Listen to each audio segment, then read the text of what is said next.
بيبدأ فيلمنا بالدكتور بروس بانر واللي بيعملوا تجارب تابعة لوزارة الدفاع، وبتكون تجربة أشعة جاما على الإنسان، وبيختبرها الدكتور بروس بانر على نفسه، وبتكون الدكتورة إليزابيث حاضرة التجربة، لكن التجربة بتفشل وبيتحول بانر لشيء مخيف وبيدمر المختبر. حتى الجنرال روس ابو إليزابيث بيكون موجود وبيتصاب هو كمان، وبيقدر بانر اللي بقى جواه مخلوق مخيف انه يهرب، وبيطاردوه على قد ما يقدروا لكنه بيختفي وما بيعرفوش مكانه. وبنروح لدولة البرازيل، وبيكون عدى تقريبا 6 شهور على بانر من غير ما يتحول ولا مرة، ويبقى عايش لوحده في عزلة تامة، وكمان بيتمرن على ضبط النفس وبيبقى عايز يتحكم في انفعالاته، وبيشتغل في مصنع للمشروبات الغازية علشان يقدر يصرف على نفسه. وبيبقى في واحد مش طايقه وبينجرح وهو شغال وبتنزل نقطة دم منه، وبيطلب منهم يوقفوا المكن بسرعة، وبينزل يشوف نقطة الدم نزلت فين وبيلاقيها وبيمسحها، لكن بيكون لسه في اثار للدم على ازازه هو ما شافهاش واللي بتتعبى، وبتبقى راحه لامريكا. وبيخلص شغله وبيشوف الرزل وهو بيضايق واحده زميلته،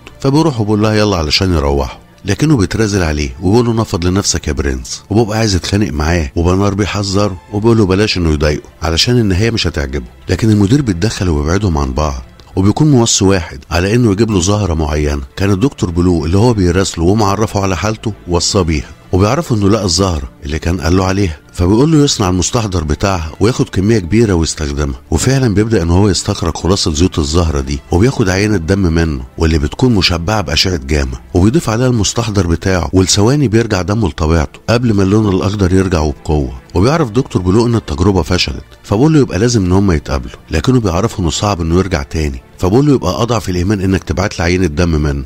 وفعلا بياخد عينة دم ويبعتها للدكتور بلو. وبنروح لوزارة الدفاع، وبيجي تقرير للجنرال روس ان في مواطن امريكي اتعرض لاشعة جاما، وكان السبب في كده مشروب غازي، فبيسأل عن مكان تعبئة المشروب ده، وبيعرف ان تم تعبئته في البرازيل، وبيقول لها تبعت فرقة حالا للبرازيل ويدوروا على بانر هناك. وفعلا بيجمعوا نخبة من جنود القوات الخاصة، وعلى راسهم الضابط ايميل بولانسكي، وبيوزعوا صور لبانر عليهم. وبيسأل بولانسكي عن سبب اعتقاله، فبقول له الجنرال روس انه سرق اسرار عسكريه، وبيحذرهم من التعامل المباشر معاه، وبيقول لهم اول ما يشوفوه يخدروه ويجيبوه. وبيكون بانر موجود في السكن بتاعه، لكن بيجي له رساله من الدكتور بلو وبيقول له ان عنده اخبار كويسه، وانه قدر يعمل شويه تجارب قللت اشعه جاما من دمه بنسبه كبيره، لكن الاهم من ده كله انه عايز يعرف تركيبه اشعه جاما اللي هو تعرض لها، فبقول له انها مش معاه، وبيبص لصوره إليزابيث وبيقطع الاتصال. في الوقت اللي بتوصل فيه الفرقه وبيستعدوا للمداهمه، وبيحس بانر بيهم وبيحطوا مفجر على الباب علشان يقتحموا، وفعلا بيقتحموا، لكن ما بيلاقوش بانر في مكانه، واللي بيكون نزل من شقته قبل دخولهم عليه، وبينزلوا وبيجروا علشان يلحقوه، وبيشوفوه وبيبداوا يطاردوه، وبيفضل يجري من مكان لمكان ومن سطح لسطح وهم وراه. وبيحس بانر بسرعه ضربات قلبه وارتفاع ضغط الدم عنده، وبيحاول يسيطر على نفسه، لكن بولانسكي بيشوف وبيضرب عليه الذخيره المخدره، لكنها ما بتصيبوش. وبيشوف الجنرال روس قدامه لكنه بيكمل وبيجري، لكن من حظه انه بيخبط في صاحبنا الرزل اللي كان حاطه في دماغه، فبيحاول يهجم عليه لكنه بيضربه وبيكمل جري، فهو واصحابه بيجروا وراه هم كمان. وبيدخل بانر مصنع المشروبات الغازيه علشان يستخبى ويحاول يهدي من ضربات قلبه، لكن الرجاله بتدخل وراه، وبولانسكي ورجالته كمان بيوصلوا وبيمسكوه وبياخدوا اللابتوب بتاعه وبيرموه بعيد وبيضربوه، وبيحاول يفهمهم لمصلحته انه لو غضب كلهم هيزعلوا، وبيكونوا كلهم متحاصرين من بولانسكي ورجالته. وفعلا بيضربوه بيرموه، وبتغير لون عينيه وصوته بيتغير، وبيصطاد الرزل وبيسحبه. وبيشوف بولانسكي اللي بيحصل، والرجاله لما بيحاولوا يستوعبوا بيحدف عليهم زميلهم اللي بيبقى في ذمه الله، وبيخرج لهم، والكل بيبقى مش فاهم ايه اللي بيحصل. وبيشوفوا بولانسكي وهو بيسحب واحد تاني من الرجاله، ويبلغوا روس ان في مخلوق غريب بيهاجمهم، فبيصرخ فيهم وبيقول لهم هو نفسه بانر، وبيقول لهم يستعملوا كل كميه المخدر اللي معاهم، وفعلا بيستخدموها، لكنها حتى ما بتخترقش جلده وبتخليه يهجم عليهم، فبيضربوه بالذخيره الحيه لكن برضه في الفاضي، لدرجه انهم بيضربوه بقنبله يدويه وبرضه ما بتاثرش فيه. فبيطلع بولانسكي فوق وبيضربه بالنار، وده بيستفزه اكتر، فبيبص لبولانسكي اللي لما بيشوف شكله بيتوهم، وبيشيل فورك ليفت وبيحدفها عليه عادي، وبولانسكي بينفض بعمره بالعافيه، وبيخرج هالك من المصنع وبيهرب وبيختفي. وبياخد بولانسكي الشنطه بتاعته وبيديها لروس، وبيقول انه محتاج حد يفهمه ايه اللي بيحصل وازاي بانر يختفي ويظهر المخلوق الضخم ده، وبيقول له ده شال الرفعه وحدفني بيها ولا اكنها علبه شوكولاته، وبيقول له كمان انا عمري ما شفت مخلوق عنده القوه دي، وبيبقى عايز يعرف ازاي بانر بيتحول للمخلوق ده، فبيقول ان دي معلومات سريه وما ينفعش يعرفها. وتاني يوم بيصحى بانر وبيلاقي نفسه في غابه، وبيشوف عربيه ماشيه فبيشاور لها، وبيعرف من السواق انهم في المكسيك وبيركب معاه. في الوقت اللي بيرجع فيه روس وبولانسكي لمقرهم بوزاره الدفاع، وبولانسكي بيقول له لو خرجوا مره تانية علشان يقبضوا على بانر فهو عايز يشارك معاهم، وكمان بيعرفوا انه هيحتاج فرقه وتجهيزات مش طبيعيه. فبتكلم روس معاه وبيقول انه هيعرفوا كل المعلومات السريه، وده علشان القيادات وافقت ان بولانسكي ينضم للفريق. وبيعرفوا انهم كانوا بيطوروا مشروع علمي علشان يرفعوا قدره الجنود بتاعتهم وقوتهم. وبيعرفوا ان بانر كان في فريق تطوير المشروع، وانه كمان كان عنده ثقه كبيره قوي في نفسه، فكان بيعمل التجارب على نفسه لحد ما في يوم حصل خطا وتعرض جسمه لاشعه جاما فتحول للوحش اللي بقى عليه. فبتكلم بولانسكي وبيقول له لو ينفع انه ياخد من نفس المصل ده حتى لو بكميه قليله فممكن ساعتها يقدر يقاوم بانر او هالك. فروس بيقول انه هيفكر في الموضوع. وبنروح لجامعة بولاد فيرجينيا واللي بيكون بانر موجود فيها، وبيشوف إليزابيث قدامه وبيفضل يبص عليها من بعيد، وبيشوفها ماشية مع زميل ليها وبيبقى واضح عليه انه متأثر. وبيروح لمحل بيتزا وواضح ان صاحب المحل بيبقى عارفه معرفة خاصة، وبيسأله شاف إليزابيث ولا لسه، لكنه بيقول انه مش عايزها تعرف انه رجع، وبيطلب منه انه يلاقي له مكان يبات فيه. وبيجي تاني يوم وبيستعد بانر علشان يمشي، لكن إليزابيث بتكون وصلت المحل، ويبقى ستان صاحب المحل قلقان لا تشوف بانر اللي فعلا بينزل وبتشوفه، وبترجع تبص عليه تاني لكنه بيكون اختفى. فبتقوم من غير تفكير وبتروح وراه وبتدور عليه ومش بتلاقيه علشان بيكون مستخبي منها. فبترجع تاني لستان اللي بتقوله يقول لها ان اللي شافته صحيح وما يكذبش عليها. وبيكون بانر ماشي علشان يبعد عن المكان، لكن إليزابيث بتيجي وراه بعربيتها وبتبقى مش مصدقه عينيها، وبتجري على بانر وهو كمان بيجري عليها، وبتترجاه انه ما يمشيش ويبعد عنها تاني. وبيروحوا معاها لبيتها وبتديه فلاشه فيها كل بيانات مشروع جاما اللي اتصاب فيه. فبيسالها ابوها يعرف بالفلاشه دي، فبتقول له لا محدش يعرف بيها. وتعرفوا كمان انها انفصلت عنه وما بتكلموش من بعد حادثه المختبر. وبتديه هدوم علشان ينام بيها، وبيعرفها انه هيمشي اول ما النهار يطلع لانه ما ينفعش يفضل هنا اكتر من كده. فبتقول انها هتكون موجوده وهتوصله في الوقت اللي بيقرر فيه روس انه يدي بولانسكي جرعه صغيره جدا من المصل. وفعلا بيدوه المصل وبيتألم ألم شديد. ولو لسه مكمل معايا لحد دلوقتي ما تنساش تدعمنا بلايك وتشترك بالقناه. وتاني يوم بيخرج بانر ومعاه إليزابيث وبتوصله للمحطة وبتقف تودعه، لكنه بيشوف رجالة أبوها وهما بيحاصروا المكان، فبيقول لها تسيبه وتهرب. وبيكون فعلا قوات خاصة من الجيش تحت قيادة روس وصلوا للمكان بمدرعاتهم. وبيجري بانر وبيحاول يهرب على قد ما يقدر، وبولانسكي بيبقى نشيط جدا طبعا بعد ما خد المصل. وبيجري بانر وبيدخل جوه مكتبة قريبة منه، وبيبقى وراه مجموعة كبيرة من الجنود المسلحين، وبيطلع الفلاشة اللي خدها من إليزابيث وبيبلعها بالعافية. وبتوصل إليزابيث للمكان وبتشوف كم من المدرعات اللي أبوها جاي بيها، وبتقف قدامه وبتنادي عليه وبيخرج لها وبيقول لها ملهاش دعوه باللي هيحصل. وبيشوفوا بانر جوه الممر، فبقول لهم يحاصروه ومحدش يشتبك معاه. وفعلا بيقفلوا الابواب عليه وبيحاصروه وبيضربوه بجزم مسيل للدموع، وبيحاول يكتم نفسه على قد ما يقدر. لكن إليزابيث لما بتشوفه بتجري عليه، وابوها بيطلب من الجنود انهم يرجعوها. لكن بانر اول ما بيحس انها في خطر بيتجنن ولون عينيه بيتغير، وبيشوفوه هو بيتحول، وبيخرج هالك اللي جواه وبيهد المكان اللي حاجزونه فيه وهو بيخرج منه. وكلهم بيشوفوه لأول مرة بوضوح، وبيشوفوا حالة الغضب اللي هو فيها، وبيفتحوا عليه النار فبيجري منهم.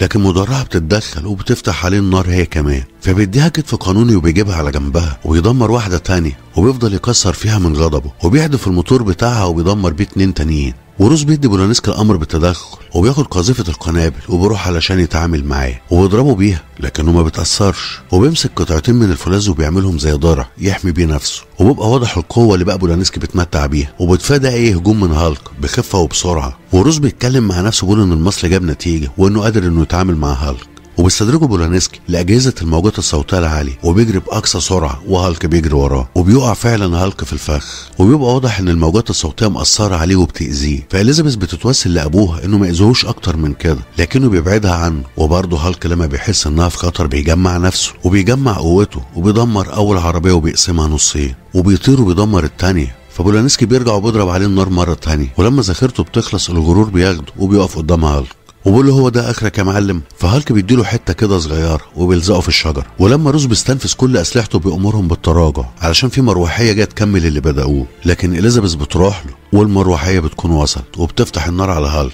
اللي بيحمي إليزابيث وبيغطيها علشان ما تتاذيش، وبيحدفها بقطعه الحديد اللي في ايده وبيصيبها، فبتوع المروحيه وبتبقى راحه عليهم. وبيصرخ بروس وبيبقى مفكر بنته اتقتلت، لكنه بيشوف هالك بيقوم وهو شايلها فاقده الوعي، وبيبص على روس بصه غضب وهو بياخدها وبيختفي. وبيجي الليل وبيكون هالك شايل إليزابيث وماشي في الغابة، وبيطلع على جبل وبينامها في كهف عشان يحميها من المطر، لكنها بتفوق وبتتفزع فبيبعد عنها بسرعة وبتجمع نفسها وبتقوم وبتنادي عليه ببانر، فبيبص لها. فالبرق بيضرب مع صوت الرعد فبينزعج وبيشيل صخرة كبيرة وبيرميها، وبيكون في قمة الغضب علشان مفكر ان في حد عايز يأذيها، وهي بتحاول تطمنه وتهديه وبتاخده وبتخليه يقعد. في الوقت اللي بيروح روس يشوف بولانسكي، فالدكتور بيفهمه ان اغلب العظم اللي في جسمه مكسر، لكن قلبه قوي جدا وبيشبه قلب حصان سبق. وبتصحى اليزابيث وبتلاقي بانر رجع لحالته الطبيعيه، فبتاخده وبتنزل تأجر غرفه في استراحه لان شكله بيكون مجهد جدا، وبتروح تشتري شويه طلبات وبترجع. وتاني يوم بتبقى الدنيا مقلوبه بسبب اللي حصل امبارح، وبيتكلموا عن الكائن الضخم اللي ظهر. لكن الغريب بقى في الموضوع ان بولانسكي بيرجع مره تانية وبيبقى زي اللي ما حصلوش اي حاجه. وبيظهر بانر وهو بيبعت للدكتور بلو، وبيعرفوا ان الملفات اللي عايز يشوفها معاه، ومحدش طبعا يسالني هو رجعها تاني ازاي. وعلى طول بيتتبعوا المحادثه وبيوصلوا للشخص اللي مسمي نفسه بلو، وبيبقى اسمه الحقيقي صامويل، وانه دكتور جامعي متخصص في قسم الاحياء الخلويه. وبيقرر روس انه المره دي يزود الجرعه اللي هياخدها بولانسكي. في الوقت اللي بيوصل فيه بانر واليزابيث للدكتور صامويل، واللي بيقول له انه توصل لعقار ممكن يحد من انه يتحول لهالك، لكن علشان يتاكد من العقار ده فلازم يجربه على هالك نفسه. وبيبقى بولانسكي خد المصل بجرعه اكبر شويتين، وبيحس بجسمه وهو بيتغير، وبيروح علشان يوصلوا لمكان الدكتور صامويل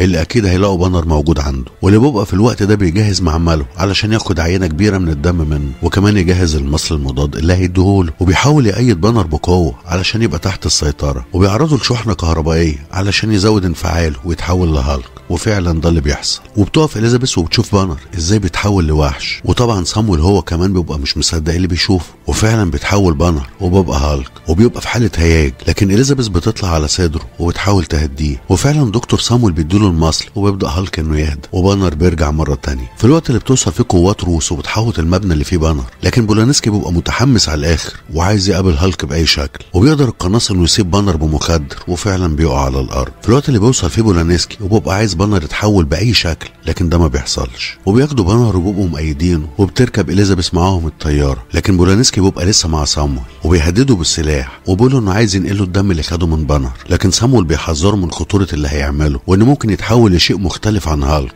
او انه حتى ممكن ما يستحملش ويموت. لكن بولانسكي بيبقى مصمم، وفعلا بينقله دمه وبيتحول، لكن لشيء مختلف كتير عن هالك، وبيدمر المكان وبينزل. وبيتصلوا على روس وبيعرفوني في وحش زي هالك موجود في الشارع وعمال يدمر في الدنيا، فبيأمرهم انهم يلفوا ويرجعوا تاني، وبيصوروه وبيشوفوا روس وبانر، وبيبقوا لسه مش فاهمين ايه اللي بيحصل. وبيستخدم الجنود اللي موجودين قذيفه RPG، لكنها ما بتأثرش فيه، وبيجري ناحيتهم وبيدمر اي شيء في طريقه. وهما بيحاولوا يهربوا منه على قد ما يقدروا، لكنه بيكون سريع جدا وبيوصل لهم وبيقتلهم. وطبعا بيشوفوا كل اللي حصل، فبانر بيطلب منه انه يرجع تاني علشان هالك وحده هو اللي يقدر انه يواجهه. وبيبقى مفيش حل قدام روز غير انه يسمع كلامه، فبقول يفتح باب الطياره علشان ينزل منها. لكن اليزابيث بتحذره وبتقول له افرض ما تحولتش، لكنه بيقولها انه حاسس ان هالك لسه جواه، وبيرمي نفسه من الطياره وبيقع من ارتفاع كبير. وبيراقبوه، وفعلا بانر بيتحول وبيخرج هالك، وبيشوفوا بولانسكي وبيجري ناحيته، ونفس الشيء هالك، وبيجروا الاتنين في اتجاه بعض وبتواجهه. لكن بولانسكي بيبقى اقوى من هالك اللي بيرميه بعيد، لكن هالك بيجمع نفسه تاني وبيهجم عليه وبيضربه، فبقول له هو ده اخرك، وبيضربه وبيطيره بعيد عنه، وبيجري علشان يروح وراه. لكن روز بيوصل وبيأمر الجندي انه يضرب النار على بولانسكي اللي بيهرب من قدامهم مع انهم بيطاردوه. وبيقوم هالك وبيشوفهم وهم بيطاردوه، فبيقرر انه ينضم للمدعكه اللي بتحصل وبيطلع لهم. وبيجري بولانسكي علشان يهاجم الطيار، لكن هالك بيطير عليه هو كمان وبيتعلق فيه. وطبعا الطيار ما بيعرفش يسيطر على طيارته اللي متعلق فيها تريلتين اتقل من بعض، وبتقع بيهم الطيار، وبيقوم هالك وكمان بولانسكي وبيرجعوا تاني يواجهوا بعض. لكن زي ما قلت لكم بيبقى واضح فرق القوه بينهم. بس هالك لما بيشوف اليزابيث بيجمع نفسه وبيضربه، وبيروح يبص عليها، لكنها بتحذره من بولانسكي اللي بيضربه بسلسله ضخمه وبيبعده بعيد، وبيضربه بيها مره تانية وبيجمع سلسلته. وبيبقى المره دي مقرر انه يقضي على روس وبنته. لكن هالك برضه لما بيحس ان اليزابيث في خطر بيقوم بسرعه وبيضرب الارض ضربه هالك القويه، وبيشققها من تحت رجلين بولانسكي اللي بينزل فيها، وبتطير السلسله من ايده وبترجع تنزل فوق. فبيجري هالك وبيخنقه بيها، وبيحاول بولانسكي انه يخلص نفسه على قد ما يقدر. لكن هالك بيبقى متحكم منه ووصل لقمه غضبه، وقبل ما يقتله بتهديه اليزابيث، وفعلا بيهدى وبيرميه على الارض وبيحط رجله فوق، وبيفرض سيطرته عليه وعلى الجميع، وبيزقه ناحيه روس اللي كان سبب في الوحش اللي قدامه. وبتقرب منه اليزابيث وبتقول له خلاص الموضوع انتهى. لكن قوات الدعم بتوصل، وبيبدا هالك في الهروب مره تانية، وبيبعد على قد ما يقدر. وبيظهر بعد مده في مقاطعه بعيده في انجلترا، وبيبقى قادر بانر انه يتحكم في هالك ويتصاحب عليه. وانت لو عجبك ملخصنا للفيلم ما تنساش تقول لنا رايك في التعليقات علشان اكيد ده يهمنا، وتدعمنا بلايك وتشترك بالقناه وتفعل زر الجرس علشان يوصلك كل جديد.